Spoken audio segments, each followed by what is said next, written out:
Əgər kimsə sizin haqqınızda pis danışırsa, bunu unutmayın. Bir insan başqası haqqında danışanda özü haqqında ən çox məlumatı ortaya qoymuş olur. Alçaltmaq, dəyərsizləşdirmək, böhtan atmaq, bunlar güclü bir insan deyil, daxilində problem olan birinin davranışlarıdır. Buna görə eşitdiyimiz hər şey sizin haqqınızda olmaya bilər. Bəzən insanlar sizin haqqınızda danışmırlar. Adınızdan istifadə edərək öz daxili varlıqları haqqında danışırlar. Kiminsə alçaltması, dəyərsizləşdirməsi və ya böhtan atması bu güc göstəricisi deyil.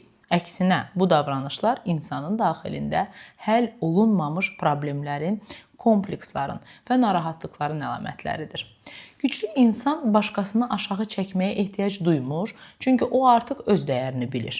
Öz içindəki dəyəri bilir, özün harda olduğunu bilir. Amma daxilində boşluq olan biri bu boşluğu başqasını kiçiltməklə doldurmağa çalışır. Ona görə də eşitdiyin hər sözü şəxsi qəbul etmə. Hər deyilən şey sənin haqqında deyil. Bəzən insanlar sənin haqqında danışmırlar. Sadəcə sənin adından istifadə edib öz daxili dünyalarını ifadə edirlər. Sən kiminsə sözlərinə görə dəyişmirsən. Sən onların səni necə gördüyünə görə yox, özünün kim olduğuna görə dəyərlisən. Unutma, başqasının dili sənin həqiqətin deyil.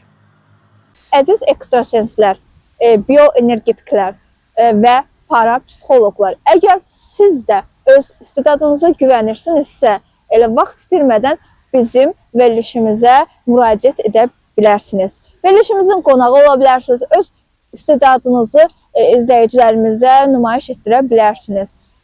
Odur ki, vaxt itirmədən buyurun, əlaqə saxlayın, siz də qonağımız olun.